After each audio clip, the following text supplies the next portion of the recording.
falaram que a química é a ciência que estuda a matéria. Mas você ainda tem dúvida, não consegue entender o que é essa matéria? O que são essas pequenas coisas que a gente chama de átomo e compõem essa matéria?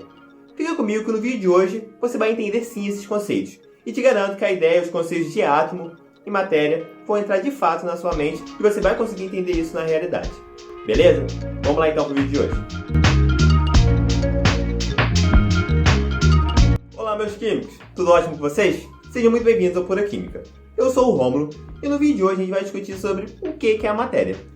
Mas antes, se você já gostou do tema do vídeo, não se esqueça de deixar aquela curtida aqui embaixo e se inscrever no canal, gente. Assim você sempre irá estar por dentro das outras novidades que eu postar aqui no canal e dos outros assuntos que eu vou postar aqui no canal. Beleza? Então vamos lá, gente, pro vídeo de hoje. Já tem um vídeo aqui no canal, que é o vídeo sobre a introdução ao estudo da química. Vou estar deixando o link aqui na descrição, que eu já dei uma bela introdução sobre o que é a matéria e como ela está presente no nosso cotidiano. Então, apesar da química estudar a matéria, lá eu expliquei sobre o estudo da química de uma maneira muito geral. Esse vídeo de hoje é mais diferente. Esse é um vídeo de hoje exclusivo do estudo da matéria, beleza? Então vamos lá. Matéria, se a gente for buscar na internet, em livros, vai ter uma definição clássica, que é a seguinte. Matéria é tudo aquilo que tem massa e ocupa lugar no espaço, ou seja, tem volume.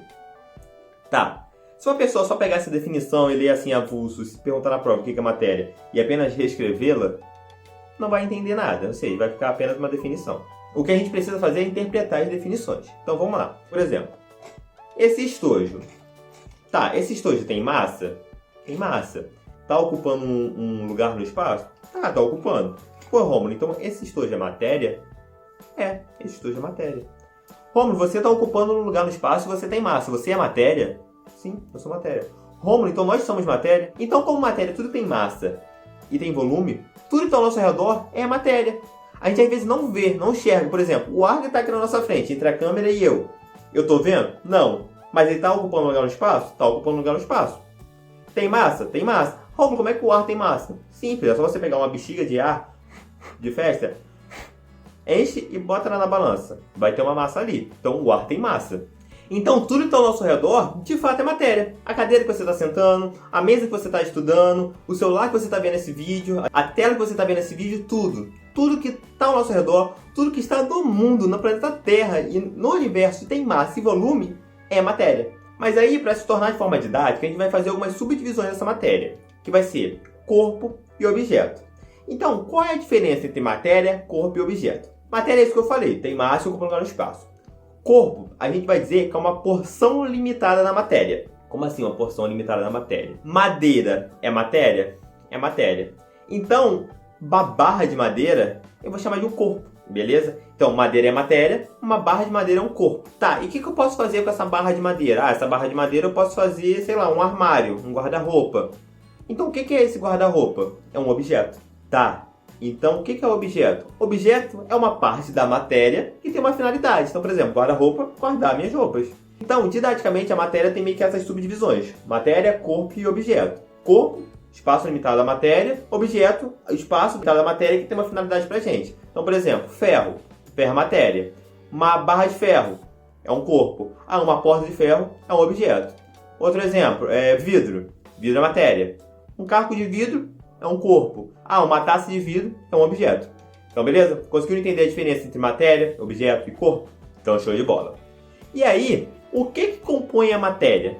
A matéria é composta por pequenas coisinhas que a gente chama de átomos. Por muito tempo, a definição de átomos foi que seria a menor unidade da matéria. Mas hoje a gente sabe que essa definição está um pouco errada, porque a gente sabe que tem coisas dentro do átomo. Existem partículas subatômicas. Então, dizer que átomo é a menor unidade da matéria está errado, porque a gente sabe que existem unidades menores.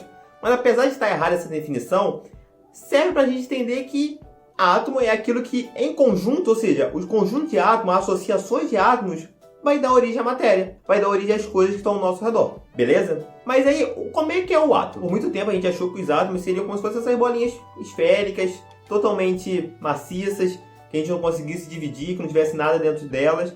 Mas hoje a gente sabe que não é bem assim. Existem partículas subatômicas, é uma estrutura muito complexa. E aí você vai entender isso melhor no vídeo que eu farei, que será sobre a evolução desses modelos atômicos. Como é que a gente saiu disso e chegou no nosso modelo atual. Mas como é que é o modelo atual? Como é que é o átomo hoje? A gente não consegue tirar uma foto de um átomo. Ninguém nunca viu um átomo. Mas se eu nunca vi, como é que eu sei que ele existe? Ele existe porque a gente tem evidências de que a matéria são formadas por essas estruturas pequenas. E aí, devido à experiência, a gente consegue supor como é que é a sua estrutura, como é que deveria ser a sua estrutura. Então, por isso que a gente tem a noção de como é o modelo atual. De forma simplificada, a gente tem que entender que dentro do átomo existem 3 tipos de partículas. Os prótons, que são partículas de cargas positivas, os nêutrons, que são partículas que não possuem carga, e os elétrons, que são partículas de carga negativa. Dentro do átomo existe um núcleo, ou seja, uma região central. E nessa região estão as partículas positivas, ou seja, os prótons, junto com os nêutrons, as partículas que não têm carga. Então, lá no núcleozinho do átomo existem esses 2 tipos de partículas. E ao redor do núcleo estão os elétrons. Os elétrons não têm uma posição definida no átomo, eles estão ao redor desse núcleo. A gente fala que eles estão em orbitais, ou seja, regiões onde a gente tem probabilidade de encontrar esses elétrons. É como se fosse isso daqui. Tá feio? Tá feio, eu sei que tá feio, mas eu acho que vai ser didático para vocês entenderem.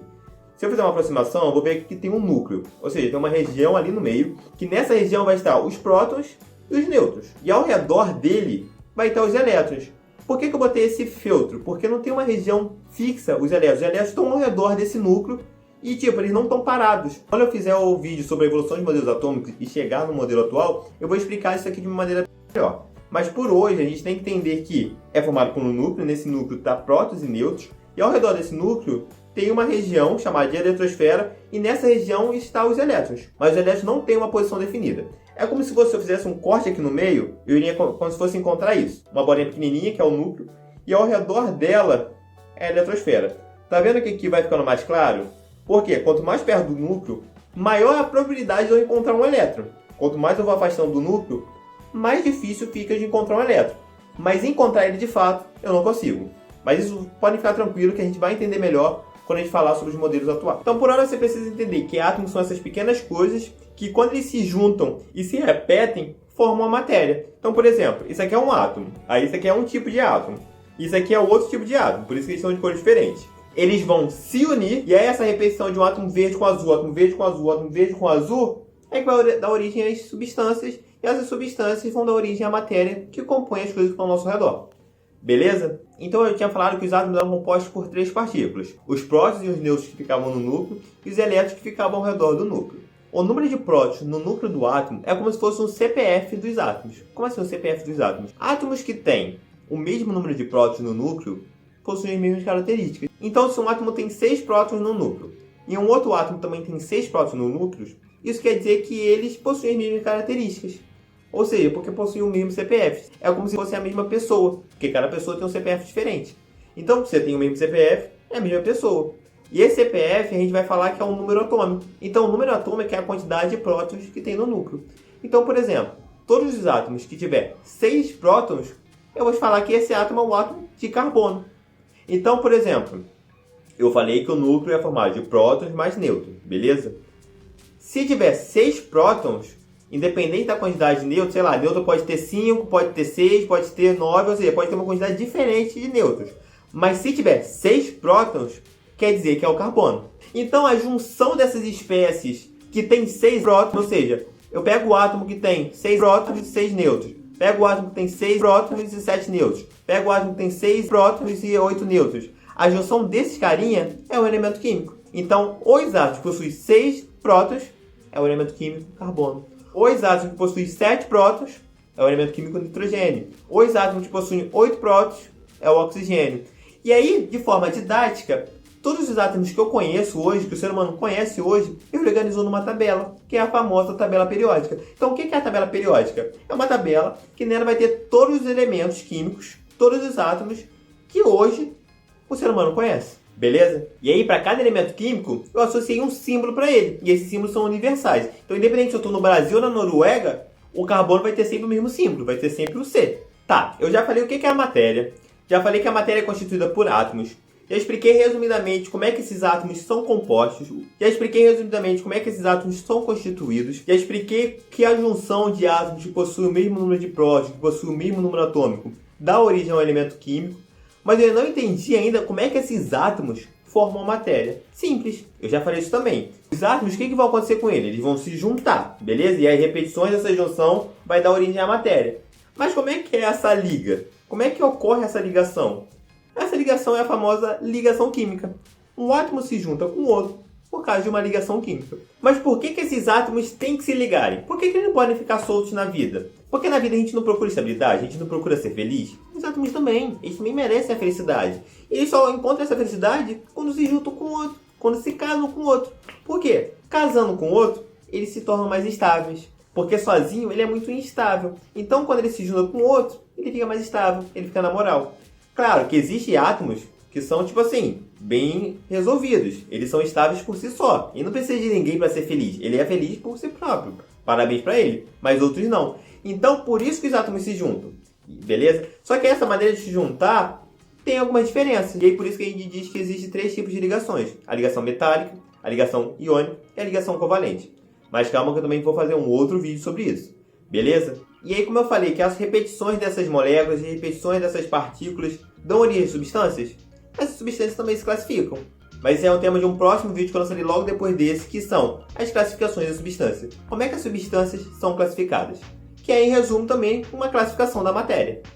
Beleza? Gente, espero de verdade que vocês tenham gostado, que vocês tenham entendido. Se sim, não esqueça de curtir o vídeo, se inscrever no canal. Se você também quiser tudo que eu acabei de falar de uma maneira escrita, acesse o nosso site, o site do Pura Química. Lá vai ter sempre conteúdo de todos os vídeos de uma forma escrita e resumida, para assim você também poder acompanhar. Lá também vai ter exercícios, mapas mentais, dicas de estudo, ou seja, dá uma conferida lá no site, tá bem bacana. Você também pode seguir a gente no Instagram e no Facebook. Eu também estou sempre postando conteúdos lá, então esse também vai ser um local onde você poderá aprender bastante. Beleza? Gente, no vídeo de hoje eu fico por aqui.